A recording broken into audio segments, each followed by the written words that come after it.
Hi everyone, this is my pool plan video in DFFOO global version of the game, and in this video I'll be covering the events and banners where Ciaran will be featured as a synergy unit. You can refer to the cropped infographic on the left hand side of the screen, which was derived from JakeMatt's global forecast to see which events these are. I'll also be including a link in the video description to the full global forecast if you are interested in that as well. These events will be Act 3, Chapter 7.1, Seymour's Intersecting Wheel, and lastly the Heretics Event featuring Alphinaud. Quick disclaimer about the purpose of the video before we start. The whole idea is really just to share the thought process behind how I make my plans on whether to pull or skip certain characters. Of course, considering that there's multiple approaches to playing the game and it really just boils down to playstyle and preferences, my approach may not necessarily be the right approach for you or for the next person, and I always recommend to always do your own research so that you can always make the best informed decision whether or not the character suits your playstyle and your preference.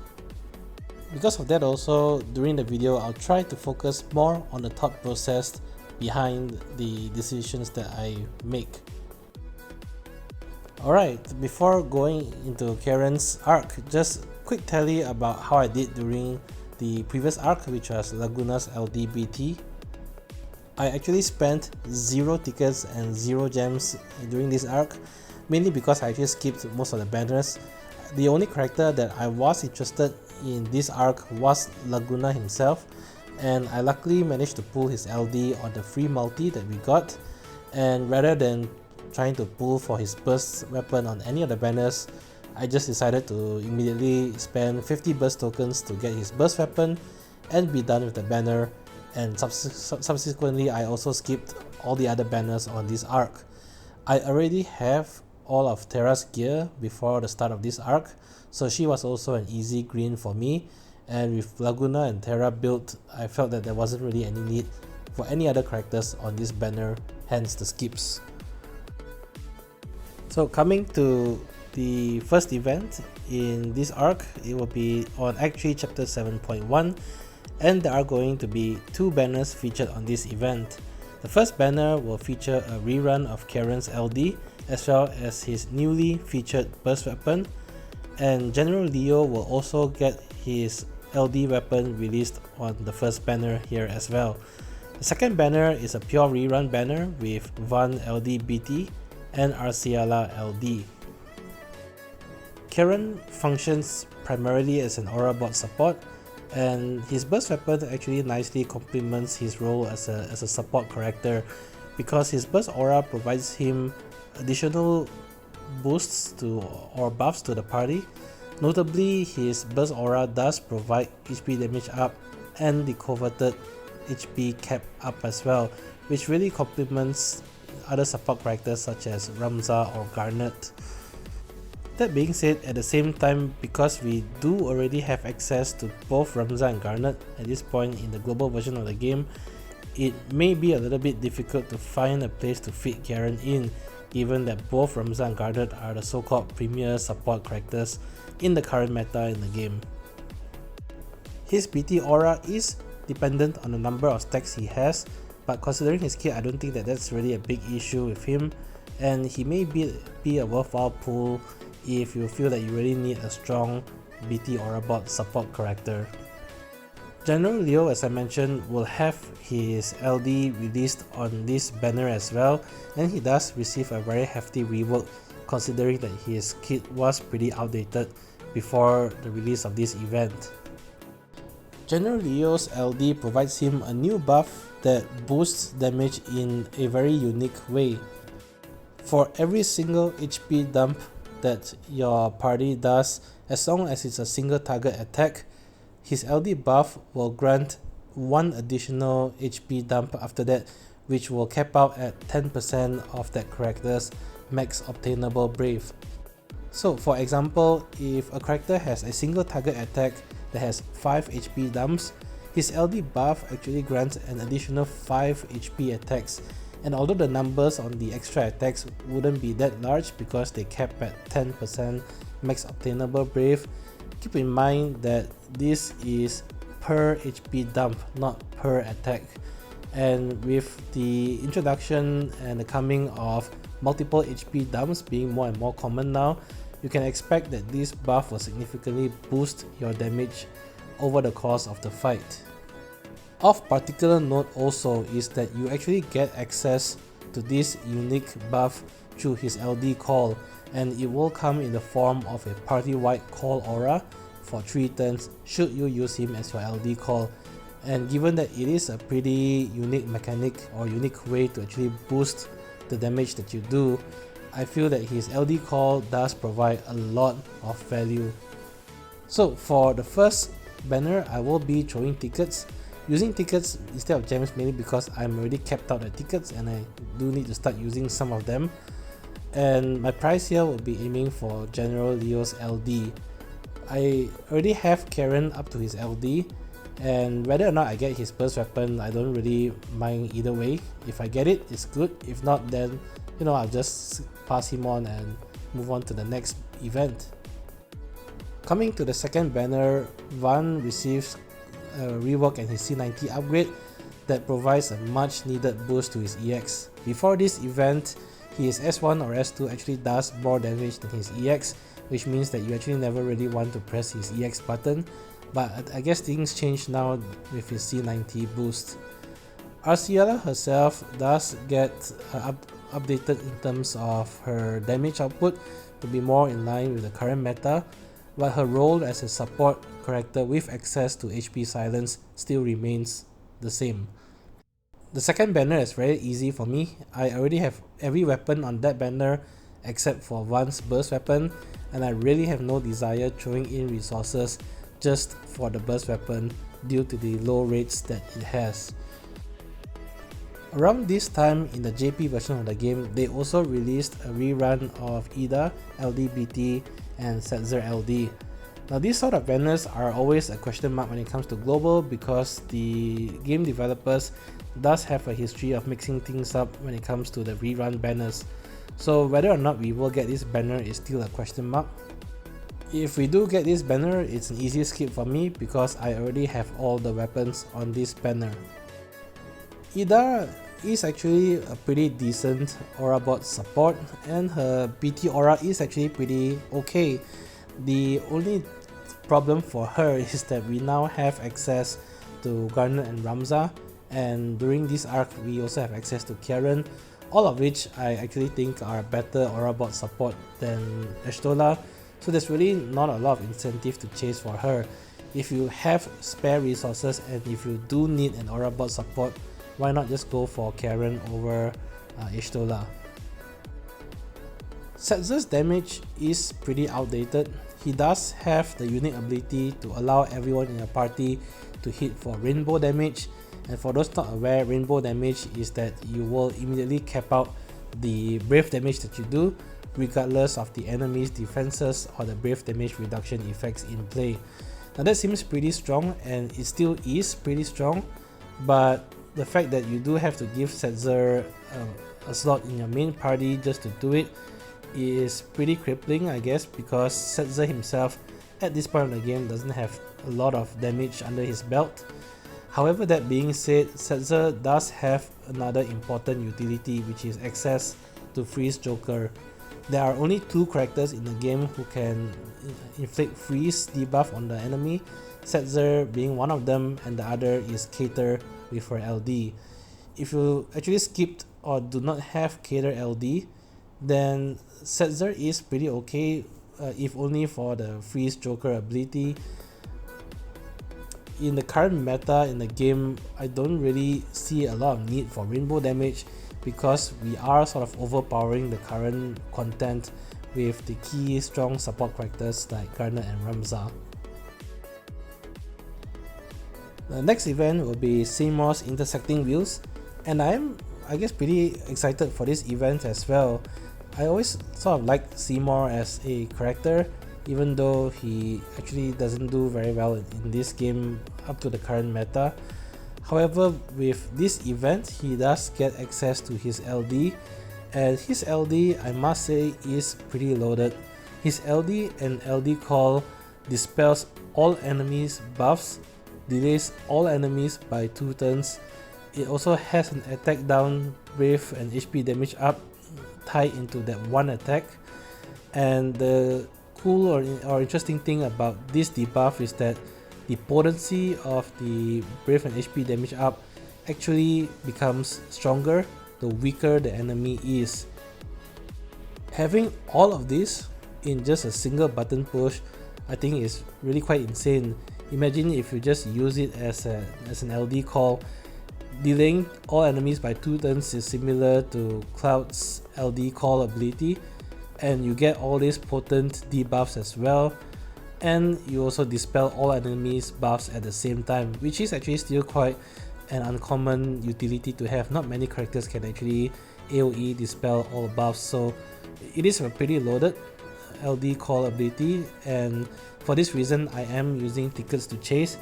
He is actually quite a decent DPS character with his rework and access to his LD as well, so if you are in the need of a strong magic DPS character, Seymour can actually do at least decently well in my opinion. He wouldn't be meta breaking or anything like that, but you know, you get value out of having a good or solid magic DPS character and a fantastic LD call ability, so you know, there's a lot going for Seymour on this banner. It's kind of funny that in Japan version of the game, Xcaliblur is featured here as well, because they also did have another banner featuring her rerun right before this event. But in any case, during this event, Xcaliblur will get a small rework. Her stone ability will now delay 2 turns instead of 1 turn, and her aura support is slightly better, but overall her kit remains largely the same.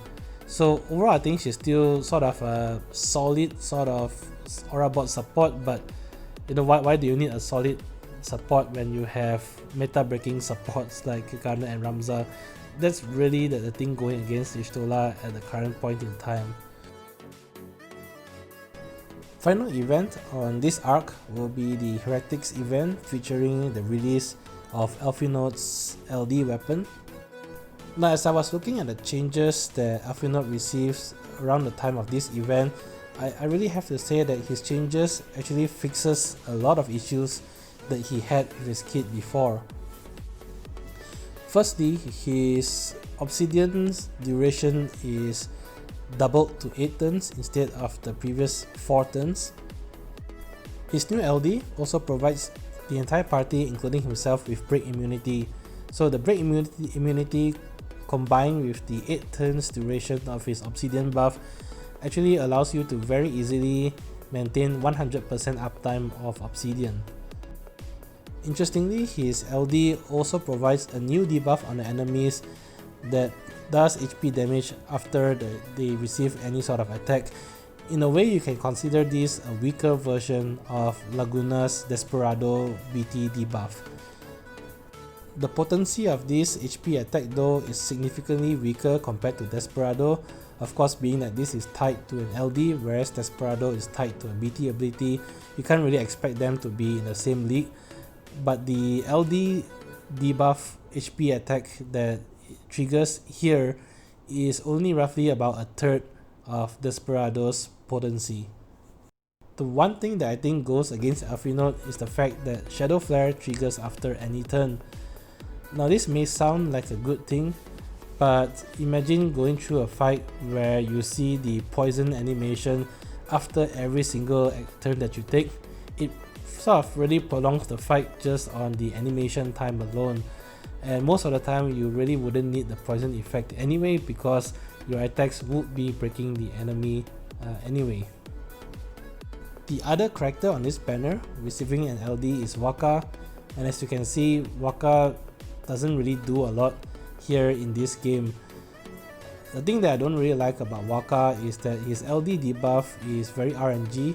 If you're not aware, it does one of 3 possible debuffs when you do his LD, and which of the 3 you get you can't really control, so you have a 33% chance of getting the debuff that you really want.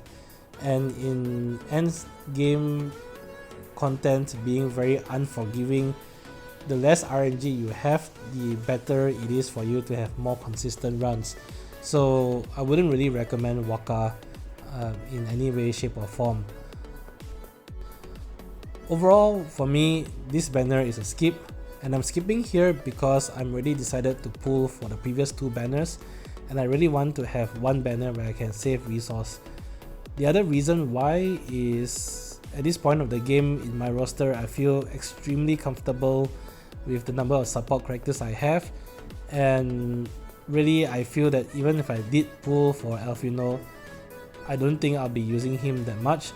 And really nothing against him, like I said, his changes on this event fixes a lot of issues that he previously had, and it makes him stronger as an overall character. But I don't really like the fact that I have to sit through his Shadow Flare every single turn, and I do still have to dedicate a party slot to him. And really, why do I need to do that when we have meta breaking supports like Garnet or Ramza? On this part of the video, I'll be sort of splitting the newly released characters across 3 different categories. Now, first of all, a word of caution though, that a character's value can really change depending on what sort of roles or gaps that you need to fulfill in your roster. Everyone is a little bit different here, and the other thing to consider also is everyone's playstyle is a little bit different, and depending on your playstyle, you may favor one or two of characters a little bit differently than me, so do take what I say on this slide with a pinch of salt. The first category is what I call as good value categories, and the characters that I place here generally I believe would provide anyone with good returns of investment just because of how strong or how versatile their kit is. This time around, there's 2 characters that I place here, which is General Leo and Seymour, and it may sound weird saying this, but the main reason why I place both of them here is on the strength of their LD call abilities. Now, it may sound strange to place a lot of emphasis on LD call abilities because after all, you can only use them once per fight, but I really strongly believe that in the current meta where we have quite a lot of different characters, LD call abilities provide a new dimension to the fight, and the utility that they provide can really not be underestimated. You've been probably using them to manage the Lithuanian orb mechanics, to provide valuable defense down, or to provide buffs or supports to your party, or even damage mitigation or healing. So having varied call abilities allows you to fulfill gaps that your main party otherwise will not be able to fulfill. To that regard, both General Leo and Seymour LD call ability has a ton of utility behind them, and I think can provide a lot of value considering that we are likely going to be using them for quite a long time in the future. Next up is the role fulfillment category. Now this category represents characters that I think does have value, but value that they have is going to be dependent on what sort of roles that you really need in your roster. So this can be a bit different from person to person, and they could actually even be more important than the so-called good value characters depending on the gaps that you have. First off, we have Ciaran, and Ciaran is actually pretty good, and I always have a soft spot for support characters because they are the enablers of the party.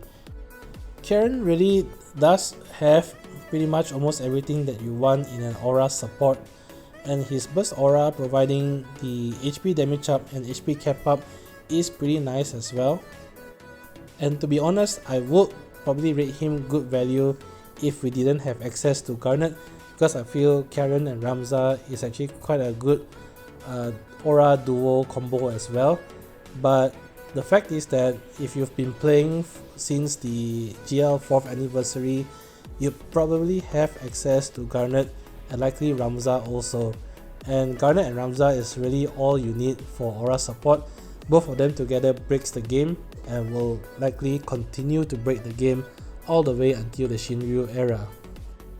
That being said, not everyone would have Garnet and or Ramza, and if you are in the need of a strong support character to fulfill one of their places in your roster, then Ciaran I think is pretty decent as well.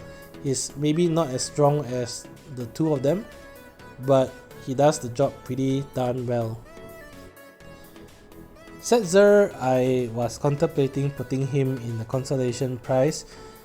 Sadly, I feel that his kit is pretty outdated, so to speak, but I feel that he may come in handy, especially for newer players in the game.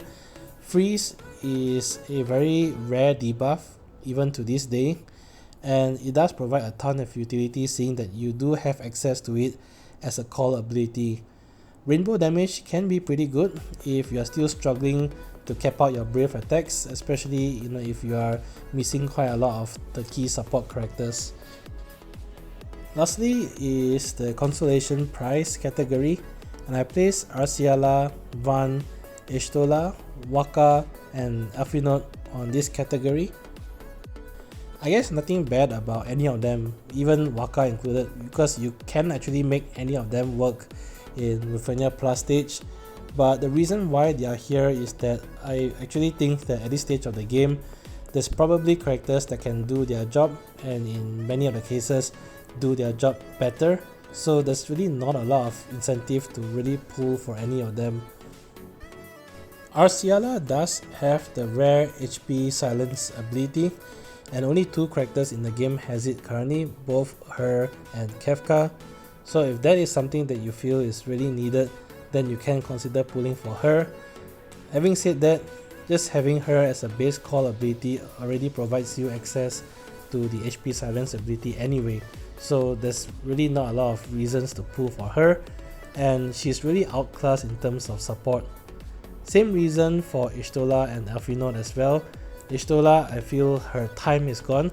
She is pretty meta at the start of the Lufenia Plus era when we had access to BT Plus, but at the current point in time, there's just quite a lot of options for support that I feel there's really not as many reasons to bring her to the main party as before. Same thing goes for Alphinaud as well. I really like Alphinaud, and if you want a budget strong support character, then actually you can consider pulling for Alphinaud.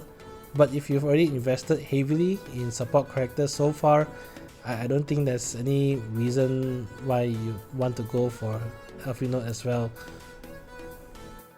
Lastly, for Van really isn't bad, and I do know that there are people who starkly going to green Van, and if he is your favorite, then go for him. He does pretty excellent damage even in the current meta, and he can also inflict blind as well through his attacks.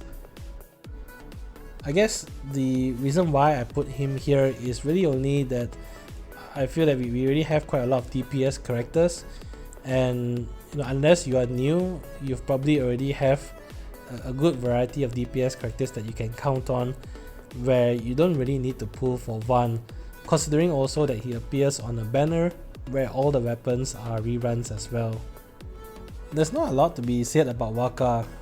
Of all the characters, I think he's the most deserving in this category.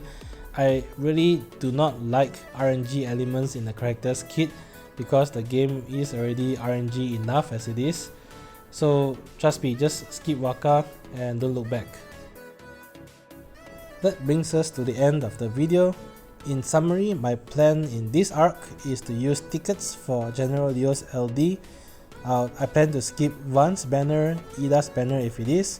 When it comes to Seymour's intersecting wheels, I do plan to throw tickets until I score his LD. And lastly, when it comes to Alphinaud's banner, I'll be giving him a skip. That's it for this video. As always, I hope the content has been helpful, and if you did enjoy the content, please leave a like, comment or subscribe. It really helps a lot. Till then, I'll see you guys in the next video. Bye!